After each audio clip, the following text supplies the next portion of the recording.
चलिए, इस बीच हरियाणा के मुख्यमंत्री मनोहर लाल खट्टर प्रेस कॉन्फ्रेंस में। उनको कौन सा पता था कि भी ये सब होगा और मुझे चंडीगढ़ होना है। वो आज झज्जर थे, मेरी अभी फ़ोन पर बात हुई। तो अभी जैसा कार्यक्रम आगे बनेगा वैसा देखेंगे। आज जिस विषय को लेकर के आपसे चर्चा करने का मन हुआ है वो ये है कि हमारा एक पिछले 6 वर्ष का अनुभव ये है, कुछ नए नए विषय और आउट ऑफ द बॉक्स कुछ बातें करने का एक सिस्टम हमने बनाया हुआ है। कुछ अभ्यास ऐसा बन गया शुरू में कि कुछ चीज़ें हमने ठीक करनी है।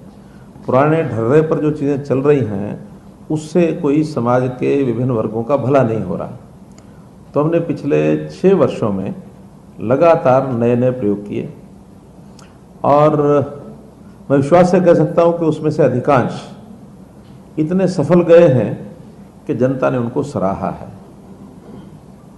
कई बार तो अनिश्चितता होती है ना, जो अनिश्चितता होती है उसमें लोगों को थोड़ा डर सा लगता है कि पता नहीं क्या होगा, लेकिन जो उसके पीछे जिसका दिमाग चलता है, जो उसको फॉर्मेशन में लाता है, उसका अपना एक विश्वास होता है। हमारा विश्वास है, चाहे हमारा राष्ट्रीय नेतृत्व हो और चाहे हम प्रदेश में काम करते हैं, जितने नए काम किए उसमें सब में हमको लाभ मिला। चाहे वो बेटी बचाओ बेटी पढ़ाओ का आह्वान था, चाहे गुड गवर्नेंस के नाते से हमने नए नए प्रयोग किए, और चाहे आज भी हम कर रहे हैं। मेरी फसल मेरा ब्यौरा ये हमने शुरू किया। अभी हम परिवार पहचान पत्र की नए विषय को लेकर के आ रहे हैं। हम पारदर्शिता के नाते से नौकरियों का हमने मेरिट के ऊपर किया। ट्रांसपेरेंट एक ट्रांसफ़र पॉलिसी हम लेकर के आए जो समाज जीवन को प्रभावित करने वाली चीज़ें हैं। केंद्र सरकार जीएसटी लेकर के आई, नोटबंदी की, उसका भी कुछ आलोचना होती रही होगी भले ही, लेकिन काला धन उसमें से काफ़ी बाहर निकल करके आया। इसी प्रकार जो भी नए प्रयोग किए उन सब का लाभ हमको हुआ है। अब एक विषय जिसकी चर्चा मैं करूंगा वो है किसानों की फसल और किसानों का व्यवहार, उनकी आय को बढ़ाना। इसके लिए नए नए जो कार्यक्रम आ रहे हैं, नए ऑर्डिनेंस भी जारी हो रहे हैं। उसमें 2 ऑर्डिनेंस की बहुत बड़ी चर्चा अब सारे देश भर में है, क्योंकि हमें पता है कि ये हम किस लिए कर रहे हैं। ये किसान के इंटरेस्ट में कर रहे हैं, किसान के भले के लिए कर रहे हैं।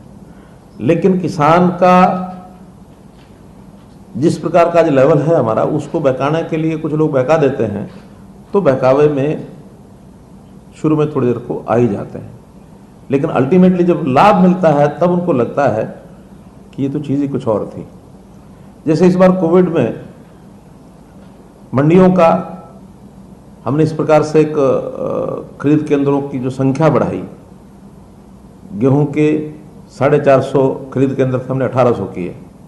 सरसों के 100 के लगभग थे तो हमने 250 किए। पेमेंट सीधी किसान के खाते में कैसे जाए, थोड़ा आड़तियों के साथ बातचीत भी करनी पड़ी, कुछ उनकी नाराज़गी भी उठानी पड़ी, बैंकों से बात करनी पड़ी। थोड़ा पेमेंट में जहां 3 दिन में 4 दिन में मिल जानी चाहिए पेमेंट, उसमें 10-10, 12-12 दिन भी लगे, क्योंकि पहली बार का प्रोसेस था। उन सब अड़चनों को दूर किया, क्योंकि इलेक्ट्रॉनिक सिस्टम से ट्रांसफर सब हो रहे थे। लेकिन आज किसान प्रसन्न है कि कभी उसने लाखों रुपया फसल बिकते ही अपने खाते में नहीं देखे थे। जो कुछ जाता था वो आड़ती के खाते में जाता था, उसको ये नहीं पता होता था मैंने कितने पैसे पहले के देने हैं, कितने में कट जाएंगे, कितना उसके ऊपर ब्याज कट जाएगा, और कितना आगे के लिए भी मेरा पैसा वहाँ रख लिया जाएगा, भी आगे तुझे जब जरूरत पड़ेगी तो धीरे धीरे लेते रहना। दिखाया तो ये जाता था ये सब किसान की मर्जी से, लेकिन हमको पता है कि वो किसान की मर्जी से नहीं होता था, उसका तो एक दबाव होता था। उसमें से बहुत बड़ा एक जो अंश है उसके उत्पाद का, वो उसमें निकल जाता था। अब चूंकि किसान की आय डबल करनी है तो कुछ व्यवस्थाएं बदलनी पड़ेंगी। उन व्यवस्थाओं को बदलने में जैसे अभी 2 जो नए ऑर्डिनेंस आ रहे हैं, उसमें एक ऑर्डिनेंस है कि जो मूल्य आश्वासन और किसी सेवाओं के करारों के लिए किसानों का सशक्तिकरण और संरक्षण अध्यादेश 2020, इसको जो मॉडल कॉन्ट्रैक्ट फार्मिंग एक्ट था उसी के अनुसार एक, क्योंकि पहले वो एक्ट मॉडल जो भेजा गया था प्रदेशों को भेजा गया था कि प्रदेश इसको अपने हिसाब से एक्ट को लागू करें, लेकिन प्रदेशों में हमको पता है कि एक किसान राजनीति चलती है और उस किसान राजनीति में उसका लाभ होना है कि नुकसान होना है। कुछ ऐसे संगठन बने हुए हैं जो उनका विरोध वहाँ पर करना शुरू करते हैं। किसान राजनीति अपने प्रदेश, अपने देश में अलग अलग प्रदेशों में अलग अलग टाइप से उसकी व्याख्या की जा सकती है, लेकिन सारे देश में एक जैसी व्यवस्था जब तक नहीं बनेगी तब तक उसका होना संभव नहीं है। कुछ प्रदेशों ने अपनी ओर से कंसेंट भेजी कि हाँ इसको लागू कर देते हैं, कुछ प्रदेशों ने कहा कि नहीं हमारे यहाँ कठिनाई आएगी, किसी ने कहा आज लागू करेंगे, किसी ने कहा 6 महीने बाद लागू करेंगे, किसी ने कहा 2 साल बाद लागू करेंगे। ऐसी कमिटमेंट्स आई। तब केंद्र ने विचार किया कि नहीं, ये जो विषय है क्योंकि कंकरेंट लिस्ट में है, इस पर केंद्र भी कानून बना सकता है। तो केंद्र ने उस अध्यादेश को ला करके सारे देश भर में एक जैसे एक ही समय पर सारी चीज़ें लागू होंगी, तब इसका लाभ हो जाएगा। तो इस ऑर्डिनेंस के माध्यम से किसान को एक पारदर्शी तरीके से अपनी खेती करना, खेती की लागत और खेती में वो उत्पाद किस प्रकार से वो बिकेगा, उसका खरीदार, वो खरीदार की कीमत और लाभकारी मूल्य वो क्या देगा।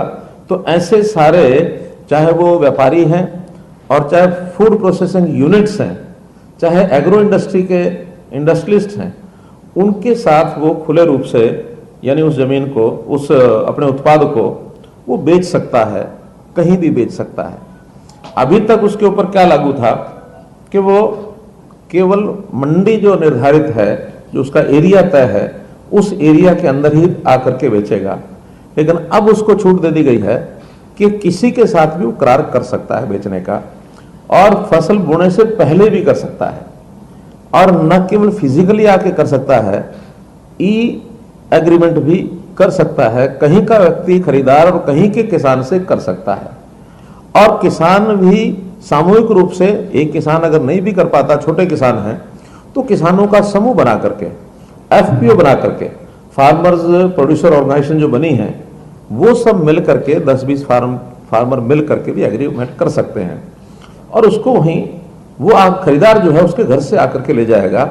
उसकी जो ट्रांसपोर्टेशन कॉस्ट है वो भी उससे बचती है।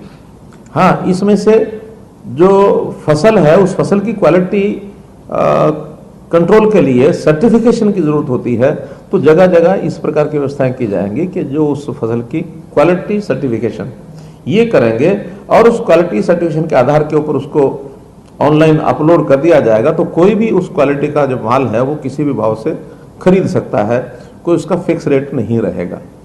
विषय आया जिसके बारे में प्रचार किया जा रहा है और अभी भी किसानों के अंदर उस बात को हवा दी जा रही है कि इससे एमएसपी खत्म हो जाएगा। ये केंद्र सरकार ने तय कर दिया है कि जो एग्रीमेंट होंगे वो एमएसपी या इससे ऊपर होंगे, एमएसपी जारी रहेगा।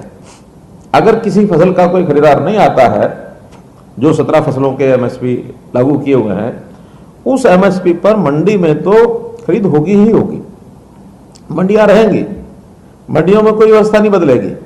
लेकिन अभी तो हर एक किसान की मजबूरी है कि केवल मंडी में ही ले जा सकता है, और मंडी का जो आड़ती है केवल वही लाइसेंसधारी है, वही उसी के माध्यम से चीज बेची जाएगी। अब किसान कहीं भी बेच सकता है, वो अंतर्राज्यीय बाजार में बेच सकता है, वो अपने प्रदेश में बेच सकता है, एक्सपोर्ट भी कर सकता है। यानी उसके ऊपर ये बंधन भी अब खत्म हो गए हैं। तो अगर उसको लाभ ज्यादा मिलता है एमएसपी से भी, तो अपने घर बैठे कहीं भी वो बेच सकता है। और चूंकि अब अलग अलग प्रदेश में फसलें अलग अलग प्रकार से होती हैं, कोई फसल कहीं बहुलता हो गई तो वहां बहुलता वाले प्रदेश के अंदर तो खरीदार मिलते नहीं, घाटे में चीज चली जाएगी। कभी हमने एमएसपी में मानो लेट शुरू कर दिया खरीदना, तो उसके पहले, क्योंकि उसकी मजबूरी है कि केवल उसी मंडी में ले जाके बेचेगा, मंडी में लिमिटेड आड़ती होंगे, लिमिटेड खरीदार होंगे, उसकी फसल उस समय तक नहीं बिकती जब तक एमएसपी पर नहीं खरीदी जाती। अब वो बाहर जो है किसी भी जगह का व्यापारी उसकी चीज सारे देश भर का वो खरीद सकता है।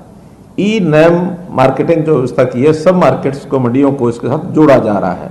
मंडियां तो आपस में ई नैम के माध्यम से करेंगी, लेकिन उसके बाहर भी एग्रीमेंट अपने आप भी ऑनलाइन कोई किसी प्रकार से कर सकता है। ये इसका मुख्य रूप से ई नैम, ई क्या है, नैम से क्या बनता है, नेशनल एग्रीकल्चरल मार्केटिंग। और इसमें एक जो एसेंशियल कमोडिटीज एक्ट की धाराएं भी कुछ कम की जा रही हैं। पहले उसमें हर एक फसल के ऊपर यह था कि कोई व्यापारी इससे ज्यादा स्टोर नहीं कर सकता, अब उसको भी छूट दी जा रही है, क्योंकि ओपन मार्केट में कोई भी खरीदता है, उसको लगता है कि फ्यूचर में इसका रेट महंगा होगा, तो उस महंगे रेट का अगर होर्डिंग वाले को फायदा होगा तो किसान भी अगर स्टोर करता है, किसान को भी ये स्थिति बन सकती है कि वो अपना माल, जरूरी नहीं है कि पैदा होते ही खेत में अगर आज है तो कल उसने मंडी में लेके आना है। अगर किसान अपनी व्यवस्थाएं वेयर हाउसिंग के माध्यम से, क्योंकि बड़े लेवल पर वेयर हाउसिंग, बड़े लेवल पर कोल्ड स्टोरेज, जो पेरिशेबल आइटम्स हैं वो कोल्ड स्टोरेज में भी स्टोर की जाएंगी, वेयर हाउसिंग की फैसिलिटीज बढ़ाई जाएंगी।